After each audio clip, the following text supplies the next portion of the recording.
Gotcha. So the one thing that we talked about that we're going to get into is your last, I don't mission, would you call it? Yeah, mission event, your last um, time overseas in Afghanistan was a very notable mission. And I want you to kind of walk the audience through the background, lay the baseline. What was the mission? Why were you there? How did you find yourself there? Let's just start with that. So the mission was a hostage rescue and for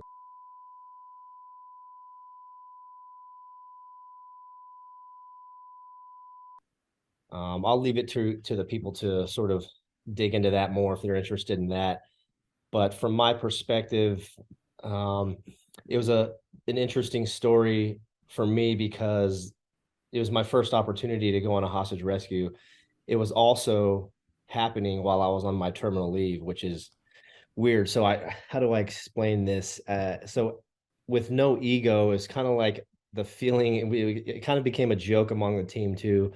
Like, hey, you're on terminal leave, you're getting out of the Navy, but we have this thing and we need you. It wasn't that at all, obviously, but there was a reason for it is because, it was a very surprise spin up for that mission.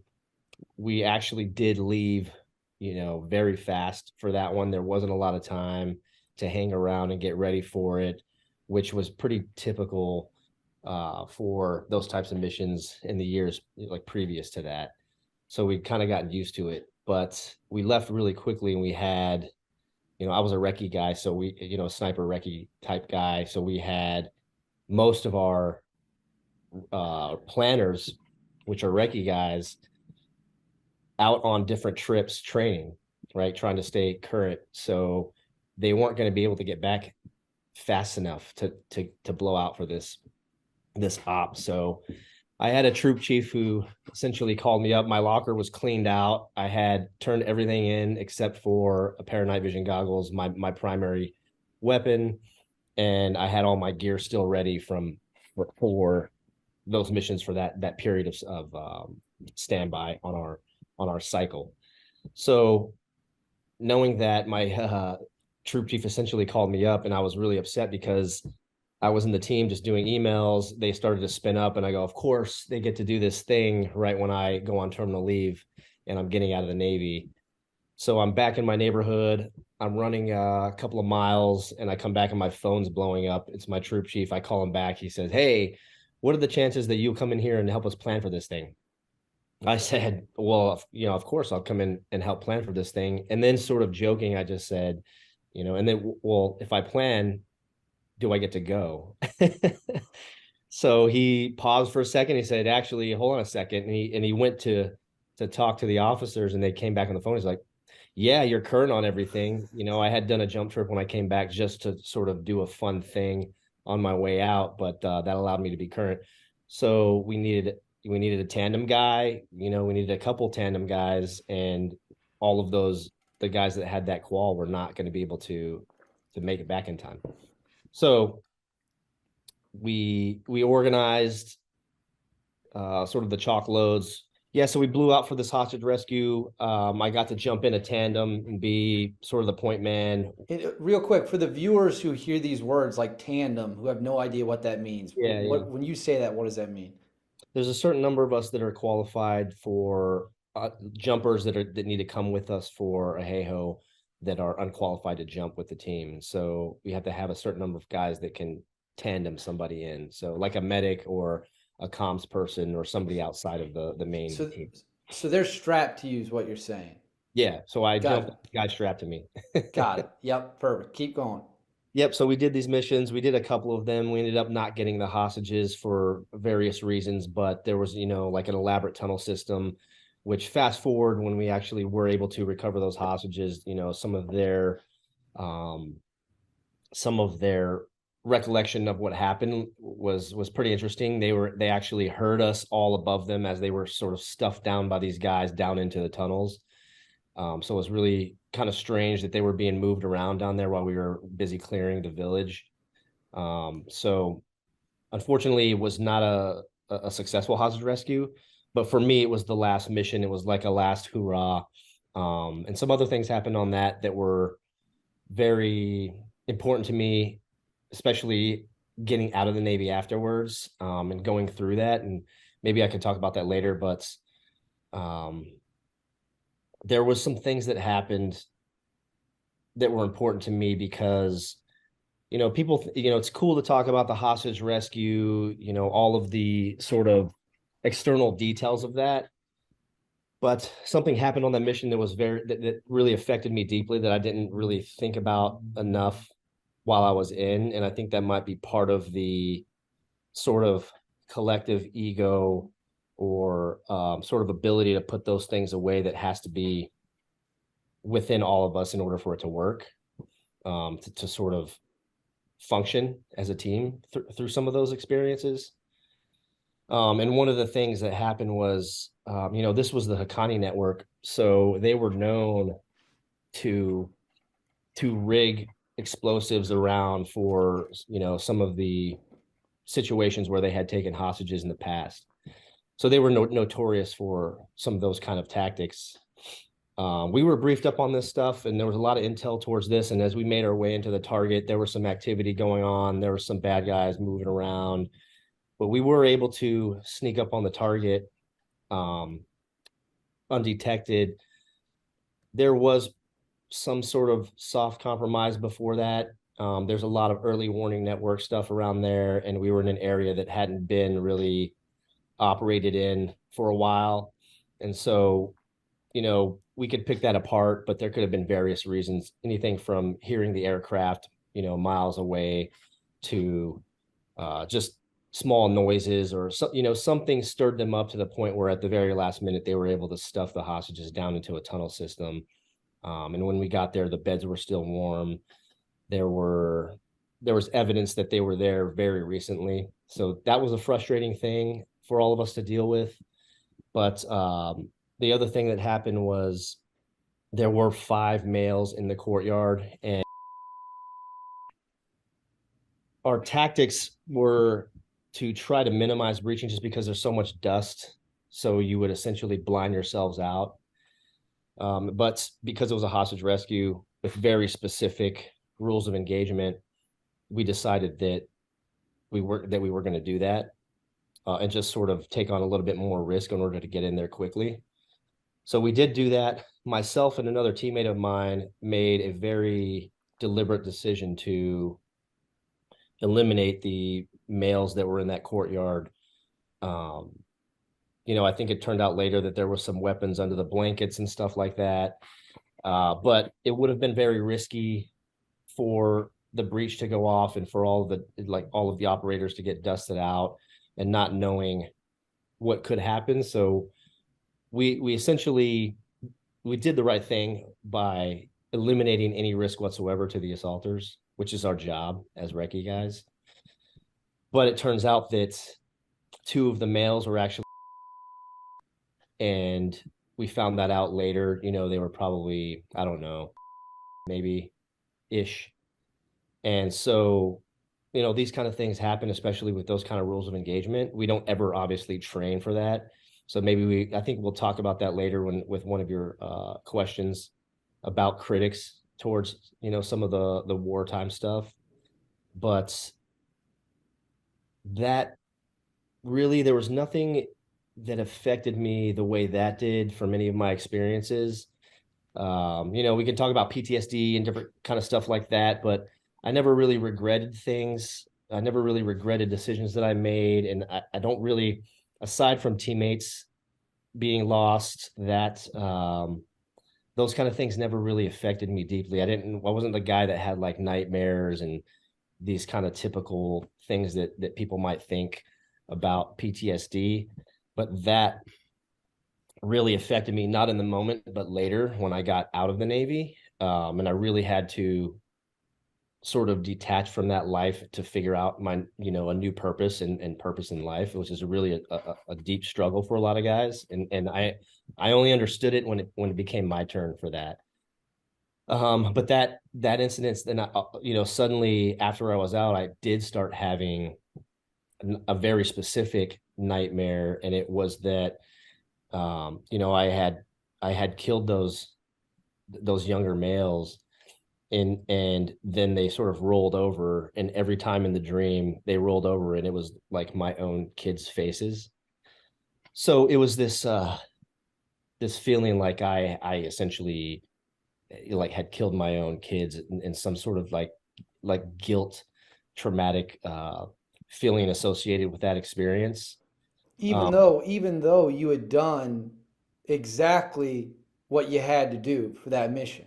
Yeah, exactly. It was for sure the right thing to do.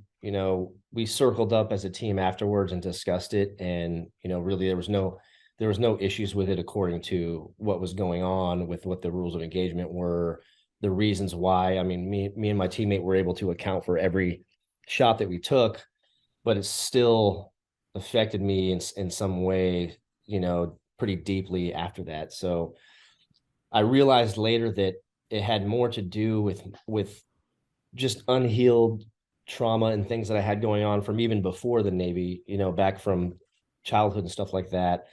And that's really healing myself from the inside and coming to terms with who I was and what my purpose now was after the Navy.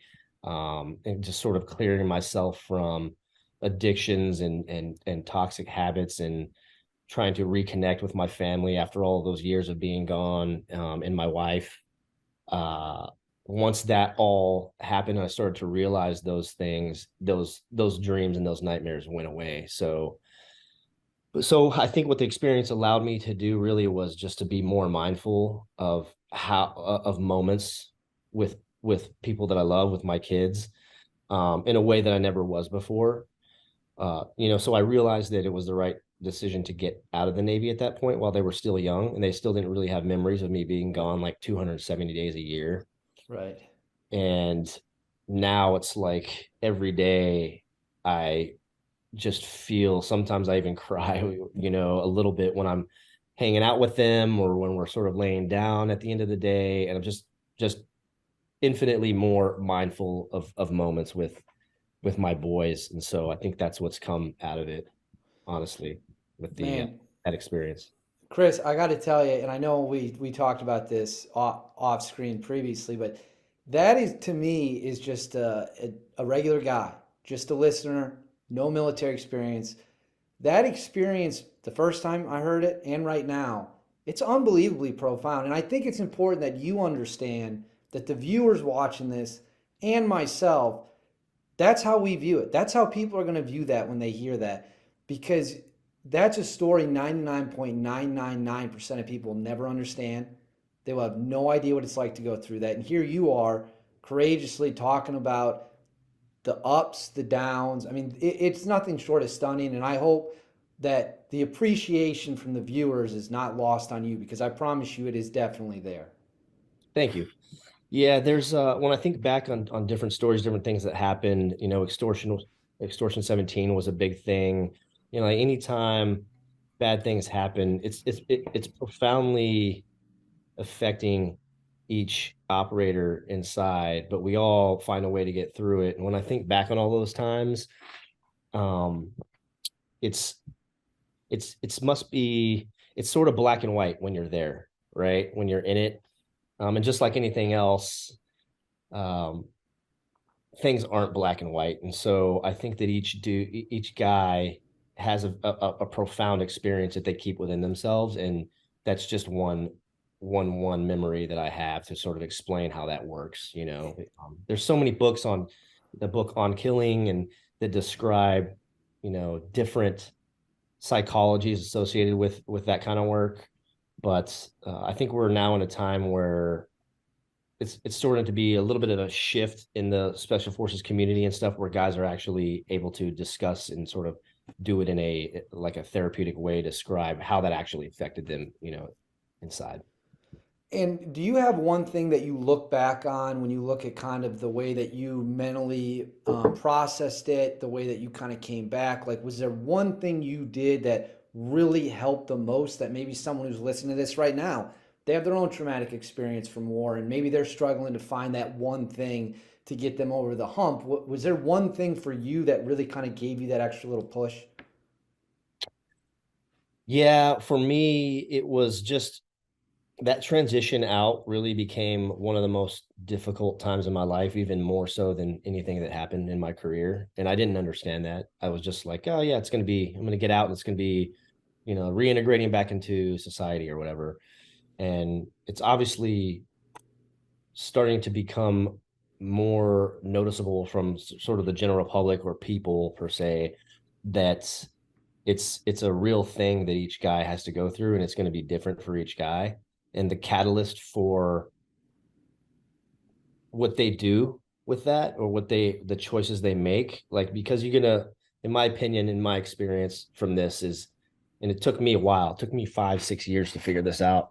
Some guys it's faster, some guys it's not, and some guys never do figure it out, and then unfortunately they, it can, that's why we have such a big problem with veteran suicide, Right. right? And I went through a program that really helped me figure that out. But you come to a point where it's kind of a fork in the road, and you can kind of make the choice to continue to sort of devolve in your ego and your attachment to all of that sort of darkness and guilt and shame and those things, or to sort of face all of your demons and all of those things for what they are, confront them, and then make a choice to accept it, and then better yourself after that, each and every day, to the point that you can actually fulfill your purpose in life and your fullest potential. And so, I feel like at this point I'm just on it's a journey each day, trying to better myself and feel good and happy. And so I'm super grateful that I went through all of that struggle and was able to find the a way to make that choice. Right? I mean, it's just unbelievably jarring to me sitting here listening to this, and I know people watching this are going to say the same thing and text me the same thing. And one of the things that sticks out to me when I talk to guys like you, talk to tier one guys, whether it's in the Army, the Navy, whatever it might be, is you guys have unfortunately had to witness maybe the worst savagery in modern day civilization, if you even want to call it civilization over that. I don't know. That's up for people to debate. Do you think the public has an understanding of what we're dealing with when it comes to these extremist people, or do you think they see something on the news, turn it off, and go right back to watching whatever else they were watching? I try not to generalize too much, but yeah, I for sure think that with all of the advent of social media and media and just all of this barrage of information, it sort of desensitizes us to the truth of things sometimes. And then we start to generalize, we start to make judgments. And for sure, I think that it got to a point where, when we cover something so much, it was like Afghanistan, Afghanistan, Iraq, Iraq, Iraq for so many years that people, our attention spans, it's like maybe we all have a little bit of ADHD because of technology, right? It's just constantly coming in. And so, yeah, for sure, people I think see it and they maybe react to it for an instant and they go, wow, that's crazy. And then they move on to whatever the next, distracting thing is that doesn't matter so much. So, For you, so obviously I interviewed Bill Rapier, who is a larger than life figure, I think, in the special operations community. He's a living legend. If you guys can watch that, find it out there, it's great. He said in that interview that for him, it was never personal. Like being in the Navy, being deployed was never personal at all. It was this is the mission. This is what we're going to do. It's not personal to me. That's what he said. I'm not saying that. Obviously, I wasn't there. For yeah. you, for you, was it always looked at like this is my job? I'm just doing a job, or were there points in your 13-year career where you're like, hey, this is personal to me. Like this is a personal situation now. Yeah, no, I think that his mindset for that is absolutely correct. We select guys based off of that. It can't be anything personal. It's like I hate to quote movies too much, but that movie Black Hawk Down, I always remember that moment where he's like, how do you do this? And he's like, it's just war. And that also comes into play when I think about critics of war, is like things happen, good and bad, there's so much context behind every situation. But, back the point being that it's war, right? So if you have that mindset, which is the correct thing, like it's not personal, then I think that it functions better that Right. way as a unit, right? And every unit is different, but um, each guy's different. I think the struggle with taking things personally comes more into play with your reputation among your teammates and Hmm. sort of judgments on each other, because like those teams they're beautiful with the camaraderie and the brotherhood. And then when things aren't going so well, or when there's not that much combat repetition, you start to sort of judge each other's reputations based off of other things besides combat. And it can also be equally uh, dark as it is beautiful, where guys just sort of jump on each other. And that's really the moment where I think that it would have helped me personally to not take anything personal or take things personal at any point. Right. And That's I try to think that in my life now at this point. If I just don't take anything personal, I'm fine. that's Even if somebody means it personally, it just if it doesn't affect me if I don't take it personally, and right. I just function more efficiently. Uh, Absolutely. And if someone else wants to be negative, that's their problem, Nothing to do right? with me. Yeah. Right, that's their problem. Now, you did just bring up something that on. So I have a question from a viewer. We've done a bunch of these on the Army side about like kind of what's the difference between being a Ranger and being in Delta, or being like a Green Beret and being in Delta. Can you explain to the audience like kind of the pipeline from being a in like SEAL Team 8 or SEAL Team 2 to like going to development group, and kind of what sets those two things apart? For yeah, every special forces, it's the same sort of layout. There is a selection that's really difficult, designed to sort of break the spirit and find out who has the most willpower to not quit, and then they get trained up after that into their skills, and there's performance based stuff. And so same thing with the SEAL teams, is like that's just our version of that is buds. And then there's the training that comes after buds, where you sort of learn your baseline skills, and then it's not over after that. Like I said, you go to your team, and like you're not in the Brotherhood, but we thought we were. We ran around, San Diego punching tridents in our chest way too early. And then you get there and they're like, hey guys, that's not how it works. And you've got to still go through some time of getting vetted and accepted and validated into your little team. And then you're in the Brotherhood if you get through that. And then generally it's like it changes over time, but it's like it depends on what's going on in the world also, with wars and combat and conflicts, that you generally are expected to do a couple deployments or platoons, which could equate to like 4 or 5 years in the teams. There's opportunities to go like augment different tier 1 units. And that's a good experience. That's how I met the guy who mentored me into doing it. So And you were augmented to DEVGRU before you went to DEVGRU.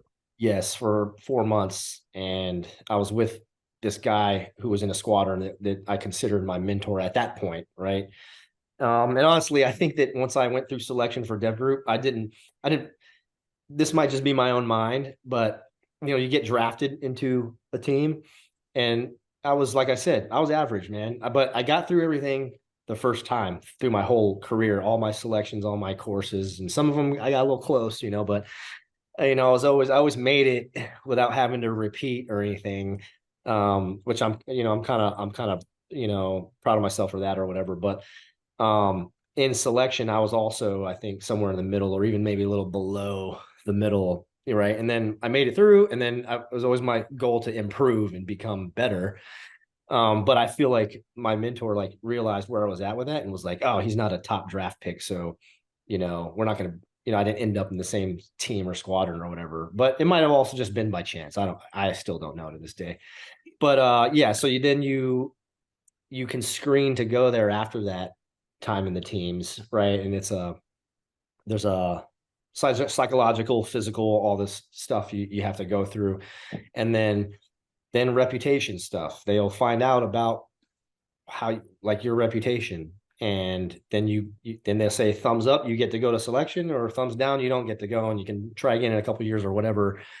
And so there's that whole process. And then fast forward like a year or whatever, you start selection, and you got to get through that. So that's an ordeal. And then same thing. You're not done when you get through that. You still have to be vetted and validated by your small little team. And then you're in that brotherhood, that version of the brotherhood, right? Would you, from your personal experience, what was more difficult, the selection to get into SEAL Team 6 or buds to just become a Navy SEAL, period? DEVGRU selection was harder in my opinion. Because buds is very hard physically. It breaks down your body, right? And there's the mental aspect to that. But then fast forward to that, to like DEVGRU selection, and it's a daily mental fuck and a daily mental grind of performance, and you're competing against other experienced SEALs. It's just hard. Are you able to say, and if you can, it's not, I know that there's always numbers that float around of like 50% make it, or what, and they say, Delta has this attrition rate. If you get to selection for DEVGRU, do you have a good shot of getting into SEAL Team 6, or do most people get to selection and wash out and go back to the regular SEAL teams? I don't know what the percentage is. I just know my own experience, really. And it was like, we started with like, I want to say we started with like 70-ish experienced guys from the teams, and we finished with like 30. So it's like a 30% or like a 70%, something like that. Right. But it's higher because you start with more people, right? And then you get what season you're in and everything. But that's honestly, I don't know. My answer to that question might be, I might want to change it back to, it's like it's equally hard in different ways. They're both, it's like, it's just that was farther away from me in my memory. It's almost like buds was a blur, and this was more recent. But now I'm starting to go back to like, dude, there were some hard things that I didn't think I was going to get through, we have a big question coming up here that I know you're going to have a ton of fun with. Before we get into it, it's going to be the next one. When it comes to staying at a tier 1 unit, I've interviewed a lot of guys from the Army side, and they're like, we've had guys who've been fired for negligent discharges. We've had guys who've been fired because, I don't even know what this means, but they threw around outside of the A zone in a training exercise, and they got removed from the unit. And like they say it's the hardest job in the world to get, and it's the easiest one to lose. When it comes to SEAL Team 6, is it similar? Like, what's a basic thing you could screw up and you find yourself out the door? Yeah, those for sure, or multiples of those, or 2 of those. Like, yeah, so like there's some mistakes that you just can't make, right? So it's not like out here in real life where like you're supposed to be going through life and making mistakes and learning. It's such a it's the highest, most elite level of accountability that ever exists. And that's why it's so hard to separate from, especially the guys there in their minds too, with us guys that separate from it. It's almost like they feel betrayed or something, but yeah, there's just certain ones you can't do. And the ND one is for sure one of them. Like, you just can't. So, yeah. And then the one you said about out of the A zone, like, maybe that's true. I don't know what it's like for them. I've never, it's different, probably a little bit different nuances between, the tier 1 units. But my opinion about that one is like, there was some other underlying stuff going on as well. Right. And that was just like, it's like a marriage, like, oh, they got divorced because, he never did the dishes. And you're like, there's a little more to that story. Yeah, that's just the thing. Yeah. Is it possible? Do guys ever get removed for just being a bad fit? Like, maybe they made it through selection, maybe they even did a deployment, but it just it's like, this guy is just not, he's just not who this is just not a good fit. If that happens, how do they handle a situation like that? Yeah, there is definitely that. And I think that that's just dependent on where they are at in time with each team, because it goes through I'll get into this and maybe at this next question, but I think it just depends on what's going on in there. For sure, there's been some toxic versions of that I actually went and apologized to somebody that we did that to, and it was like we still needed to do that, but we didn't have to do it in a just make that dude feel shittier. It's just like, hey, you just aren't performing good enough, and you just don't fit in with the team, right? It's just like an NBA team. You have a guy you draft, and you're like, he's just not meshing with the team, and actually is a hindrance too, which could be dangerous. We've learned that lesson before. So that's why it's so important to actually act on that and actually do something about it. But my opinion is just that there's like, take the fucking bullshit judging, try to make the guy feel like a piece of shit thing out of it, and still do what you need to do. Well, I have to say, I was texting you kind of about the things I've noticed as like an outside observer, just getting to know these two groups of people. There, to me, are some interesting kind of cultural differences in the dudes. Like the SEAL Team 6 guys always seem significantly more laid back. They kind of lean into like the tattoos, like the SEAL vibe. Like that's there, like from all the guys I've interviewed, like that is part of the persona. Like I don't want to say Hollywood gets it right, but like that's very real. The Delta dudes are more, in my personal experience, it's like, I don't know if this guy should be teaching like high school history or like being an accountant, and they're like 5 foot, they're like 5'5", Yeah. and Yeah. that's not negative. I'm not saying anything negative.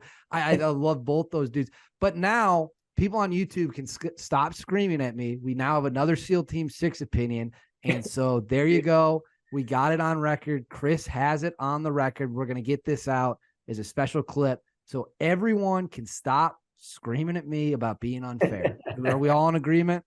Yeah. No, dude, those are generalizations. I don't know that many Delta guys that aren't big fucking beasts of dudes with tattoos, you know. I think what changed is, if you look at the timeline, like if you look at the guys in Delta from like the 90s and the early 2000s, like guys that were in before GWAT started and then were in the early days of GWAT. Yeah.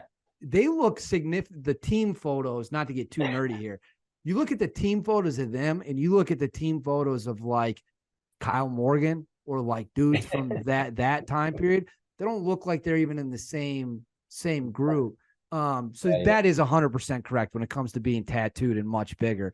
I guess that's just how things change over time, right? They change over time, dude. I have some close buddies that you would never know. They look like librarians from DEVGRU. You know what I mean? That's awesome. It just depends.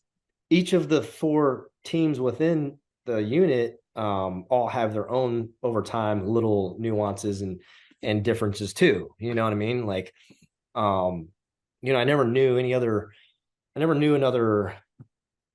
squadron to have, so many like ginger redheads in their team than red. So I guess it was fitting, but we've got a lot of, like mine had more guys from different ethnic backgrounds. You know what I mean? Like a lot of like Asian, Hispanic, black, white, whatever, and maybe one team had a bunch of dudes that look like librarians, so it just changes and flows over time through the drafts and everything like that. But like I said, I feel like it's the same. If you got a group of those guys in their what they wear every day and a group of those guys what they wear every day, like not uniforms, but you wouldn't know what the difference. I love this. This is gonna fly.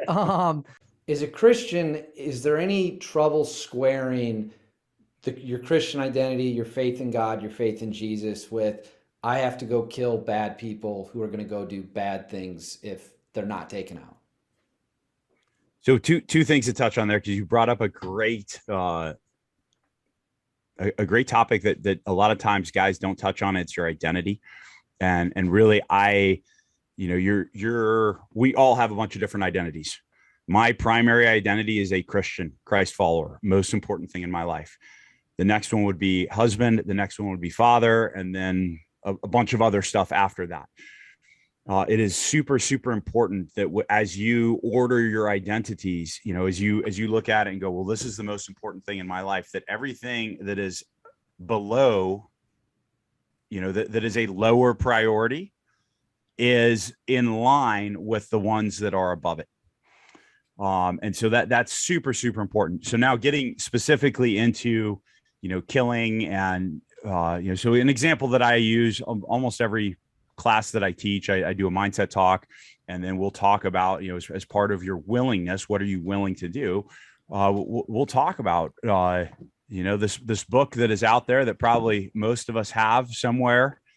Some of them are more used than others, but in that book, there's a list of rules. And if we look at a King James Bible, right, talking about a Bible, one of the rules in there is thou shalt not kill. So how do we square that away? How do we rectify that? So first off, the ancient Hebrews had different words for killing, just like we do, right? If if driving home from work tomorrow, a guy steps out in front of you and you run him over, that is different than if you just look at your neighbor's car and you really like it, so you decide to go kill your neighbor to take his car. Right? Those are completely different things, and we recognize that. The ancient Hebrews recognized that. So while the King James Version is not technically incorrect by saying thou shalt not kill, because if you murder someone, you did kill them. However, not all killing is murder. Right. And the word that is the word that is used there is overwhelmingly used in the context of murder, not in the context of killing.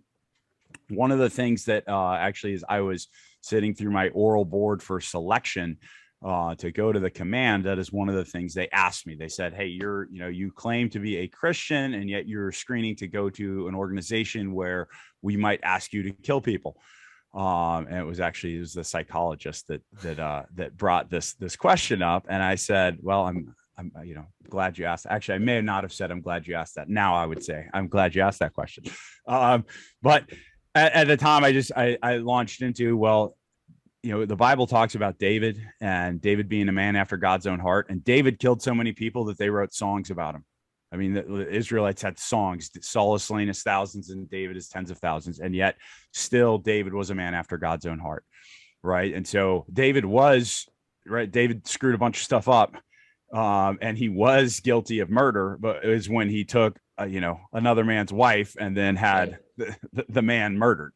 Right. He was not guilty of murder when he was killing Philistines in battle. So that was my answer to the psychologist, and he didn't like it, and the team guys liked it. So it was, but fortunately, it's more the team guys have more say than the psych does.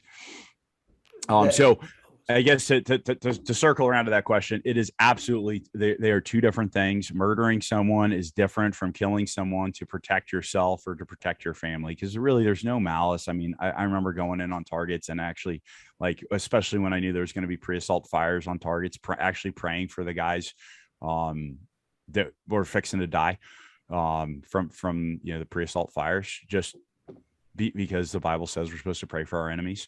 It was something that was hard for me at times to not hate those people, because a bunch of my good friends died over the years fighting them, and so that was something that that I had to deal with, because we're not supposed to hate people. We're supposed to love our enemies. But no, there's definitely as I read it, and I have gotten significantly more serious about that. Honestly, I feel like as an active duty guy, I was too nonchalant about killing. I honestly, it's actually something I'd like to write an article about. I've been talking about it for a couple of years now. Maybe someday I will do it. But just this whole mentality that oh, you never get over it, and it's this horrible burden that you carry. And man, I didn't experience that. And honestly, I don't think any of the guys that I was with experience that. And I think in a large part, it's because our mindset was correct. We looked at it as, hey, we're going in, to kill bad guys, right? It's nothing personal. I mean, sometimes maybe we made it a little bit personal, but it's not a personal thing. It's, hey, you guys, your ideology is trying to take over the world, and you're trying to kill our people, and therefore better for me to go downrange and kill you over there than to wait until you come to our lands and kill more of us over here. We've got 2 questions left. This interview has lived up to all the expectation. I'm having an absolute blast getting into all this. A while ago, when we did our first interview, you sent me some photos to use for thumbnails, and there were different ones of you in like night vision, guns, and stuff. One of them was you and a bunch of dudes. They all had their faces blurred out, but I never actually posted this photo on any thumbnail we published. But you all had birthday hats on.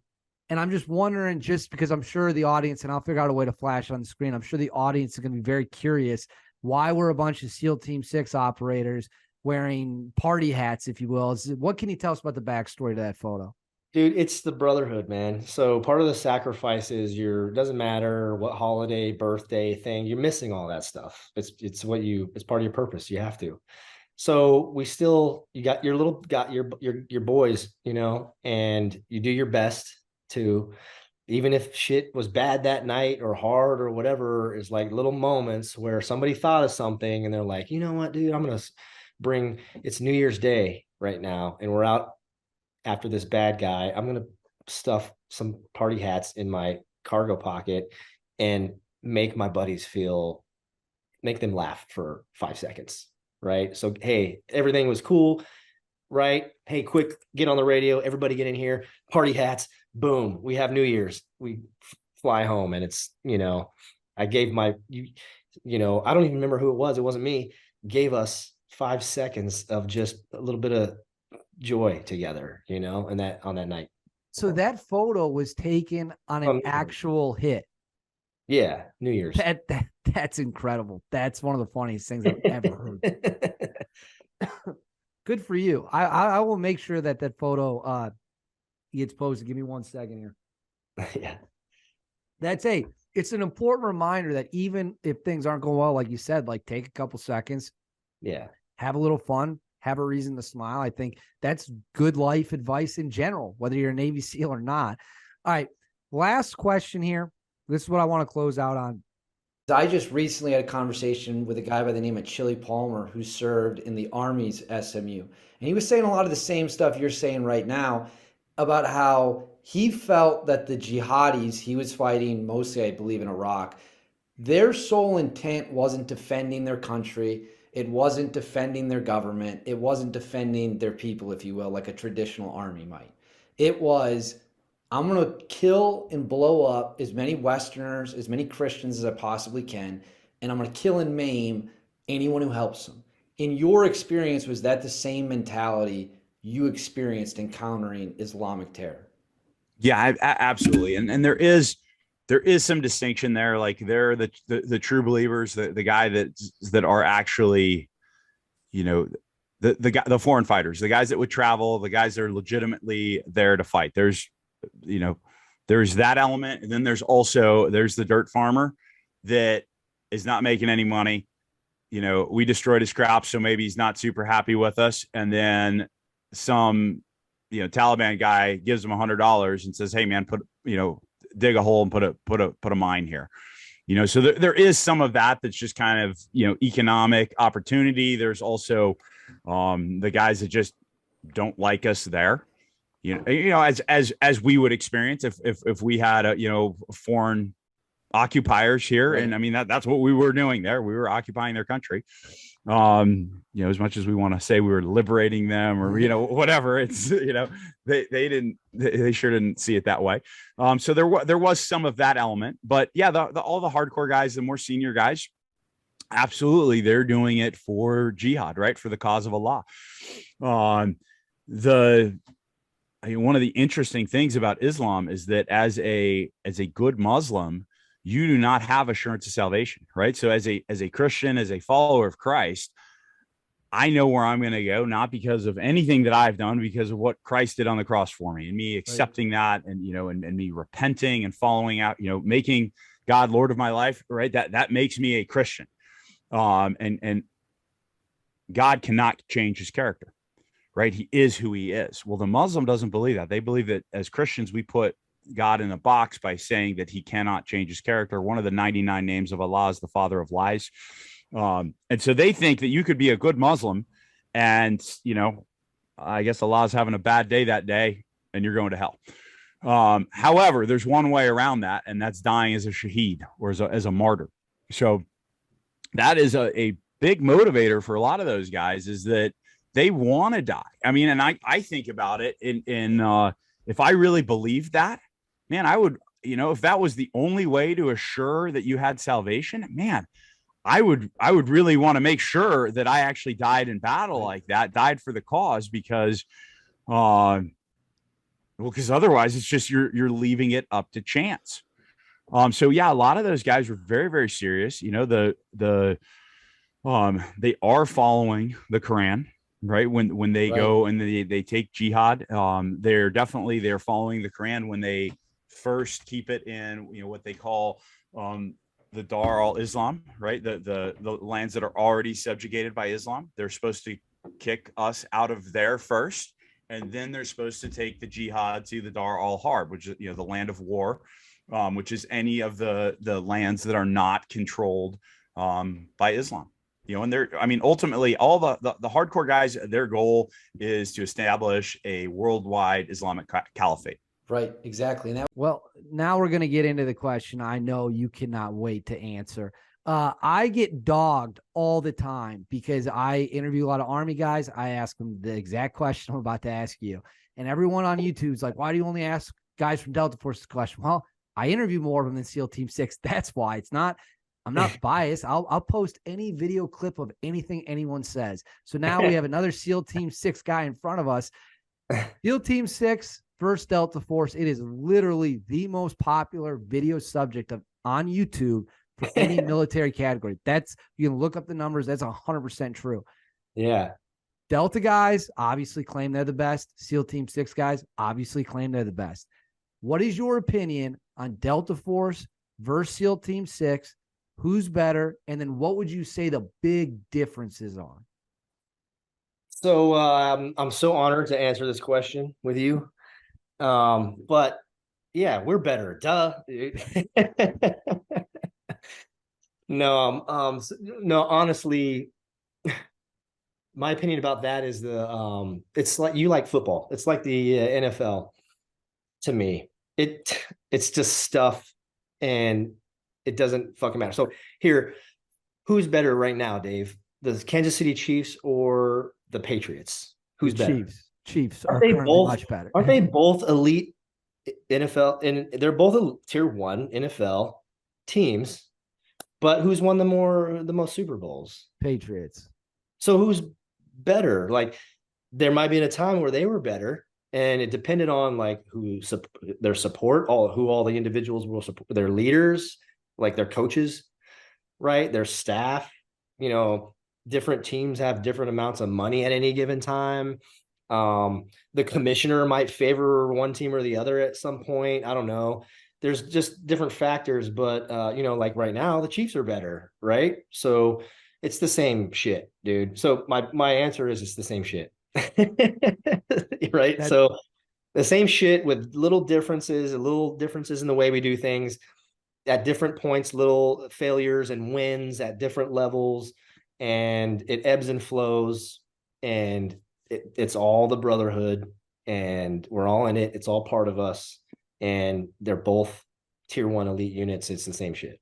Did you ever do like a lot of cross training with those guys when you were in? I didn't do a lot personally. I did a little bit though. And it's always those relationships that any of the ones that I've ever met them or they augmented us were always great, dude. That's where the friendships form. That's where the bonds form. I met some of my closest Delta buddy in a course, in a tandem bundle course, which was really hard for me. I really struggled through that, and he actually pulled me through it. Like I wouldn't have made it without him. He was my partner. So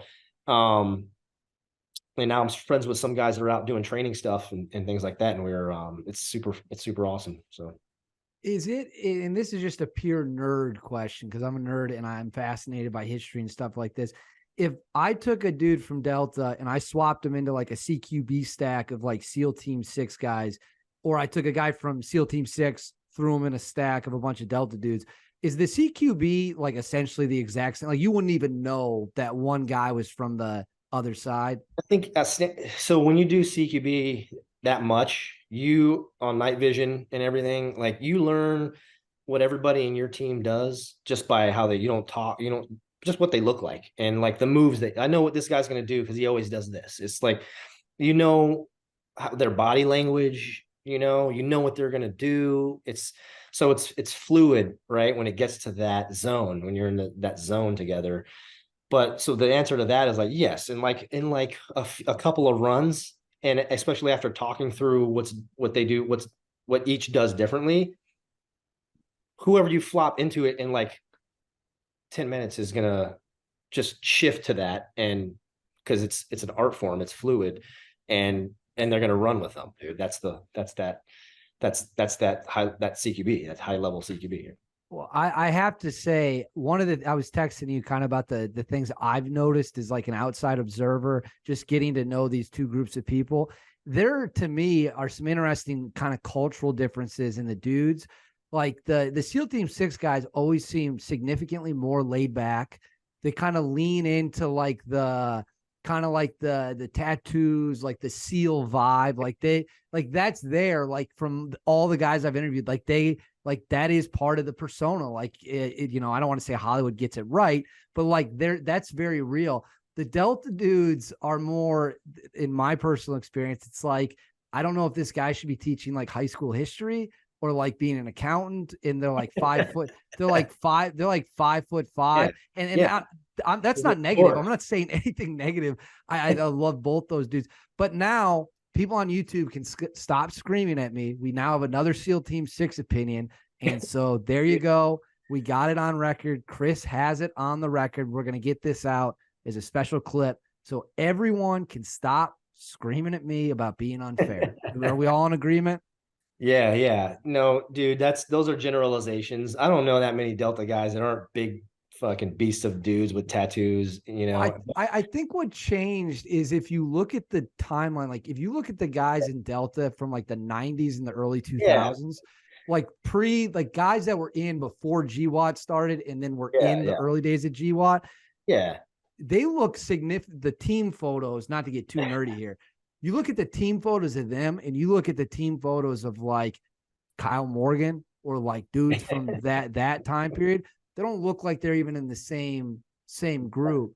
That is 100% correct when it comes to being tattooed and much bigger. I guess that's just how things change over time, right? They change over time, dude. I have some close buddies that you would never know. They look like librarians from DEVGRU. You know what I mean? That's awesome. It just depends. Each of the 4 teams within the unit all have their own over time little nuances and differences too. You know what I mean? Like, I never knew another squadron to have so many like ginger redheads in their team than red. So I guess it was fitting, but we've got a lot of, like mine had more guys from different ethnic backgrounds. You know what I mean? Like a lot of like Asian, Hispanic, black, white, whatever. And maybe one team had a bunch of dudes that look like librarians. So it just changes and flows over time through the drafts and everything like that. But like I said, I feel like it's the same. If you got a group of those guys in their what they wear every day and a group of those guys what they wear every day, like not uniforms, but you wouldn't know the difference. I love this. This is gonna fly. Speaking of the tier 1, and this is something again, you and I, for the viewers, you can tell Chris and I text back and forth occasionally from time to time. People, there have been many examples brought to my attention from people I've interviewed about people who essentially exaggerate or outright lie. There's been many cool things. I mean, I think that's one of the one of the many highlights of my career was just being around good guys, right? Being around guys who, the caliber of which is just like every guy there is like that guy. Like, man, this is just like the best dude that you could possibly think of having. I don't know, one of the missions that I think about, I don't know, would have been late, maybe 07-ish. But just we we'd walked a long ways in. It was down in Kandahar area. Walked a long ways in, knew, I think it was a 10K walk to get to the target. We knew the bad guys, knew that we were in the vicinity because we'd taken helos in, but they didn't know where we were. So it was a good route in, and my team was responsible for the route in. So that was, that's always a good feeling. Then we got on target, and it was pretty sporty. At one point we were taking fire from 3 different cardinal directions. AC 130 was and this is before I was wearing, I wasn't wearing headphones. I was wearing what we called the bone phones, because the initial, like Peltors, they didn't give you very good directional. So I was like, who cares if I save my hearing and then end up dying in the process. So I was not wearing hearing protection during this stuff. And I remember the AC 130s going hot with their 105s, and they were so close, it was hurting my ears, the 105s. So it was a good, exciting time on target. And then leaving, we walked for a ways. We ended up extracting it at dawn, which was, I thought at the time was a mistake, just because as we took off, I just remember tracer fire just raining up, and it looked like it was going through the helo that was behind us, through one of the 47s. I just remember praying and just seeing that tracer fire come up, and then just the mini, the door gunners just raking these compounds, and just a pretty cool moment. We didn't get anyone hurt on that mission. It was a pretty it was one that we talked about a lot of times afterwards, that could have gone significantly differently. So yeah, and I mean, and that's one of many different super cool times of just, yeah, there many times, but other stuff I'm not going to talk about. But just it's, I mean, to be a part of an organization like that, and to be able to do, I mean, that was what I'd wanted to do since being a kid. Go and do cool commando stuff. And so to go and actually be able to do that stuff, and to do it with good friends, and what a blessing. What a cool thing to be able to do. I love it. Okay, we're going to pivot now to kind of some more topical current events, just general lifestyle thing. We just crushed an hour on the Code of Silence, and it flew by. I don't even know. Yeah. It flew by. That was absolutely everything I hoped it would be. And I know the audience, they're not going to be able to get enough on it. One of the things that's obviously going on in the world right now is the war over in Israel with Hamas and the terrorists. And there's two things I want to talk about this. Number one, as anyone who watched our first interview knows, you were on a very famous hostage rescue mission, and you have some experience. You have experienced direct hostage rescue experience. I understand that no one has any idea the specifics of what's going on in Gaza. I'm not asking for specifics. I don't know them. You don't know them. Outside the people there, nobody knows them. The American public seems to think that everything is a movie or a video game. Like, you can just swoop in, you can just blast your way through any setting, and all the good guys live, all the bad guys die, nothing goes wrong. Can you explain to the audience the difficulty of trying to do a hostage rescue mission in a city where 1 million people hate you and a lot of them are armed to the teeth?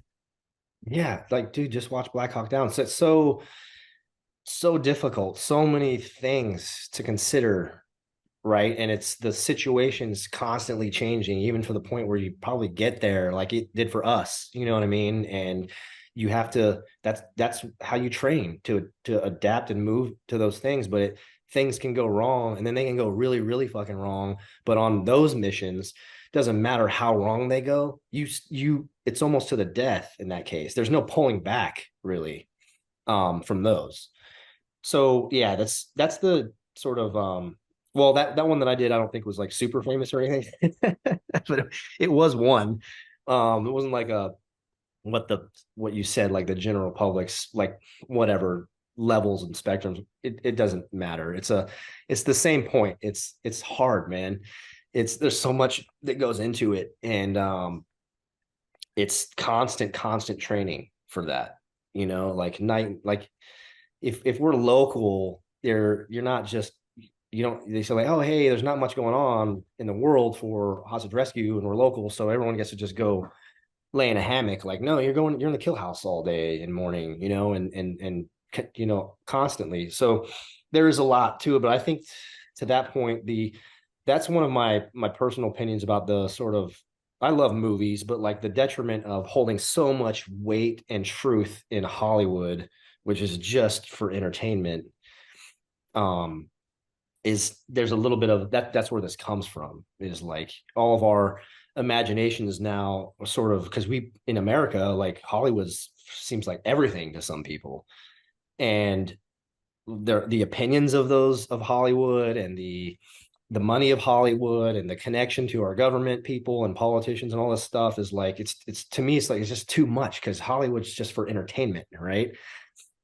It's pretending. It's like high level pretending. And like, I love a lot of stuff and in Hollywood and movies and things, but like it's developed into this sort of kind of monster where like all of our imaginations have now gone like into some movie or something. When I think about a hostage rescue or any other thing, is like my mind goes to images that I saw for entertainment as opposed to my own thoughts, right?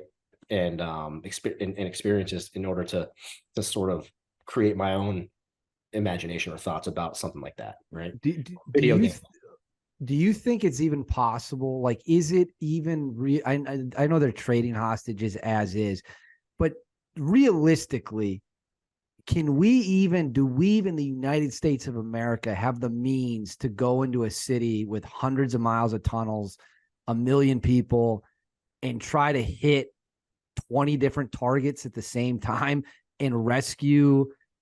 I mean, that to me seems is about as close to as impossible as it might get.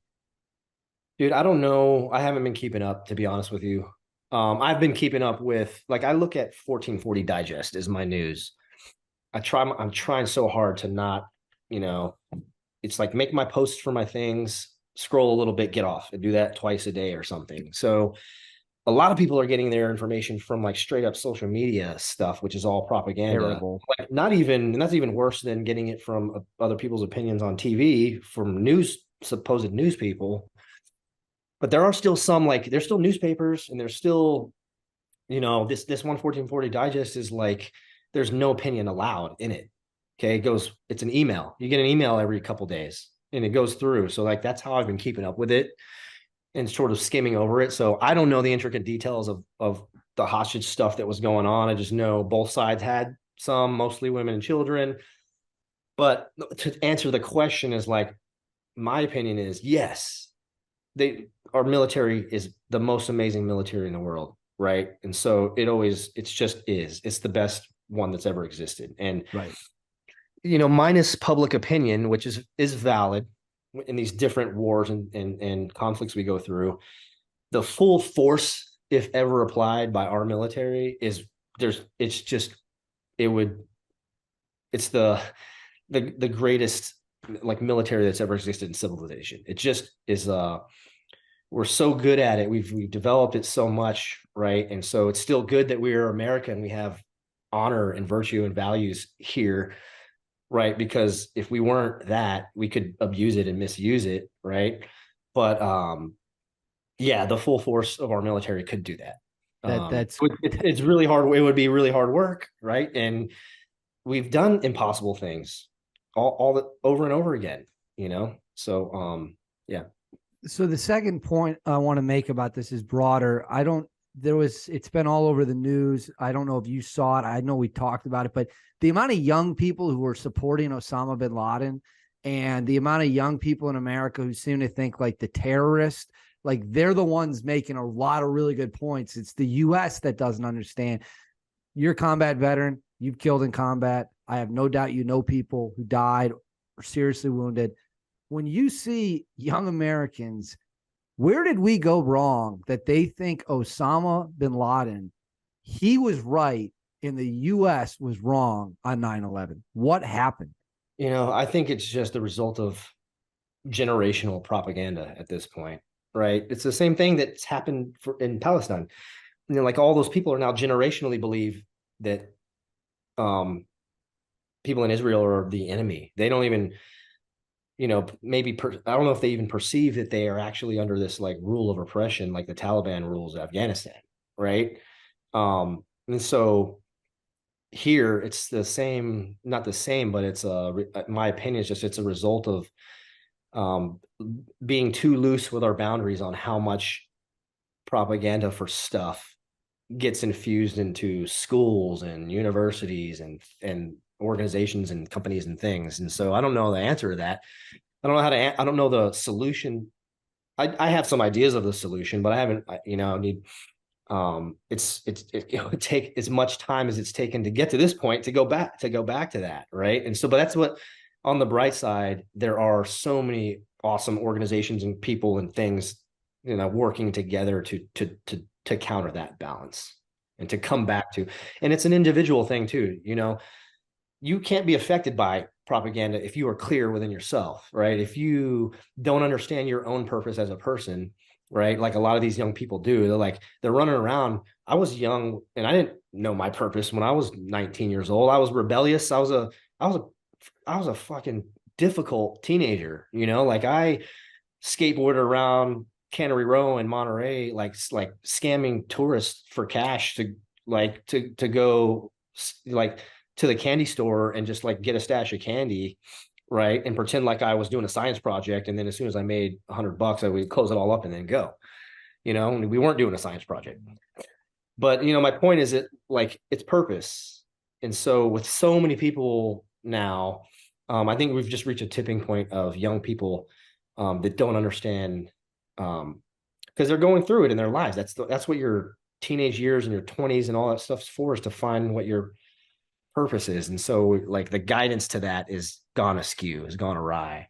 And so now they're attaching to these things. They're like, oh, my friends we're going to pull down a statue. We're going to whatever, like we're going to go do Hamas flags in New York or whatever. And you're like, they don't know what it means. Like they don't know the depth underneath in the history of all these things. So we have to just go back to going like, hey guys, like young people, look into the history of this, actually go into it without just reacting so quickly with anger. You don't feel good or whatever. I think that's just all part of it. Well, and part of it probably boils down to also parenting, right? Like you talk about schools, you have 2 children. I'm assuming you don't let your kids just get their brain infected by whatever is floating around. Like so how difficult is that to make sure your 2 sons aren't subjected to insanity like that? So hard. We have to work on it every day. We go like, oh, okay, we'll let them get on their devices a little bit more. They've been good. And then a week later, they're angry and attitudes and not forgetting their chores. And you're like, okay, we got to go back to, guys, we can only do it for an hour, on Fridays and Saturday or whatever. It's just, that's parenting, it takes effort and energy. And when you're a parent and you're distracted with your own stuff, right, then you don't have the bandwidth to do that. And so, it's just a societal kind of problem going on a little bit. I couldn't agree more. I personally found that stuff to be disgusting. I hope your assessment that it's really ignorance and they're not educated and they just don't know history is correct, because the other option is the people with the Hamas flags fully understand what they're doing. And that is way scarier than just ignorance. Yeah, that would be, I think. Yeah, but I don't think it's just does not. I don't think it's that, Well, I hope you're right. I love it. Okay, we're going to pivot now to kind of some more topical current events, just general lifestyle thing. We just crushed an hour on the Code of Silence and it flew by. I didn't even know. Yeah. It flew by. That was absolutely everything I hoped it would be. And I know the audience, they're not going to be able to get enough on it. One of the things that's obviously going on in the world right now is the war over in Israel with Hamas and the terrorists. And there's 2 things I want to talk about this. Number one, as anyone who watched our first interview knows, you were on a very famous hostage rescue mission, and you have some experience. You have experience, direct hostage rescue experience. I understand that no one has any idea the specifics of what's going on in Gaza. I'm not asking for specifics. I don't know them. You don't know them. Outside the people there, nobody knows them. The American public seems to think that everything is a movie or a video game. Like you can just swoop in, you can just blast your way through any setting, and all the good guys live, all the bad guys die, nothing goes wrong. Can you explain to the audience the difficulty of trying to do a hostage rescue mission in a city where 1 million people hate you and a lot of them are armed to the teeth? Yeah, like, dude, just watch Black Hawk Down. So it's so difficult, so many things to consider, right? And it's the situation's constantly changing, even to the point where you probably get there like it did for us, you know what I mean? And you have to, that's how you train to adapt and move to those things. But things can go wrong, and then they can go really, really fucking wrong. But on those missions, doesn't matter how wrong they go, it's almost to the death in that case. There's no pulling back really from those.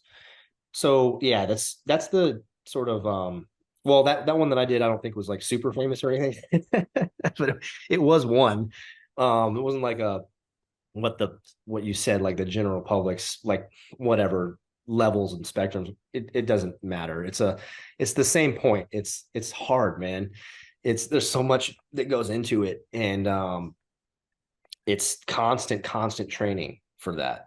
You know, like if we're local, you're not just, you don't, they say like, oh, hey, there's not much going on in the world for hostage rescue and we're local, so everyone gets to just go lay in a hammock. Like, no, you're in the kill house all day and morning, you know, and you know, constantly. So there is a lot to it, but I think to that point, that's one of my personal opinions about the sort of, I love movies, but like the detriment of holding so much weight and truth in Hollywood, which is just for entertainment,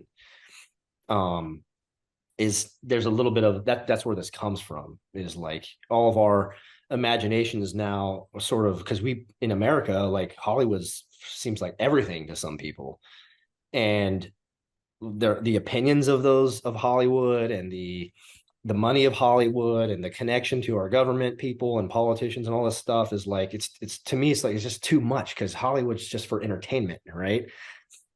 It's pretending. It's like high level pretending. And like, I love a lot of stuff in Hollywood and movies and things, but like it's developed into this sort of kind of monster where like all of our imaginations have now gone like into some movie or something. When I think about a hostage rescue or any other thing, is like my mind goes to images that I saw for entertainment as opposed to my own thoughts, right? And experiences in order to sort of create my own imagination or thoughts about something like that, right? Do you think it's even possible? Like, is it even I know they're trading hostages as is, but realistically, do we even the United States of America have the means to go into a city with hundreds of miles of tunnels, 1 million people, and try to hit 20 different targets at the same time and rescue? I mean, that to me seems is about as close to as impossible as it might get. Dude, I don't know. I haven't been keeping up, to be honest with you. I've been keeping up with, like, I look at 1440 Digest as my news. I'm trying so hard to not, you know, it's like make my posts for my things, scroll a little bit, get off, and do that twice a day or something. So a lot of people are getting their information from like straight up social media stuff, which is all propaganda. Terrible. Like, and that's even worse than getting it from other people's opinions on TV, from supposed news people. But there are still some, like, there's still newspapers, and there's still, you know, this 1440 Digest is like, there's no opinion allowed in it. Okay, it's an email. You get an email every couple days, and it goes through. So like, that's how I've been keeping up with it and sort of skimming over it. So I don't know the intricate details of the hostage stuff that was going on. I just know both sides had some, mostly women and children. But to answer the question is like, my opinion is yes, our military is the most amazing military in the world, right? And so it's the best one that's ever existed. And Right.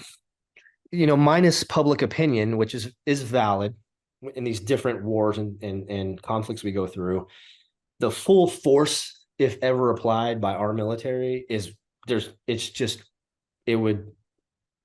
the greatest like military that's ever existed in civilization. It just is we're so good at it. We've developed it so much, right? And so it's still good that we're American. We have honor and virtue and values here, right? Because if we weren't that, we could abuse it and misuse it, right? But yeah, the full force of our military could do that. It's really hard. It would be really hard work, right? And we've done impossible things all over and over again, So yeah.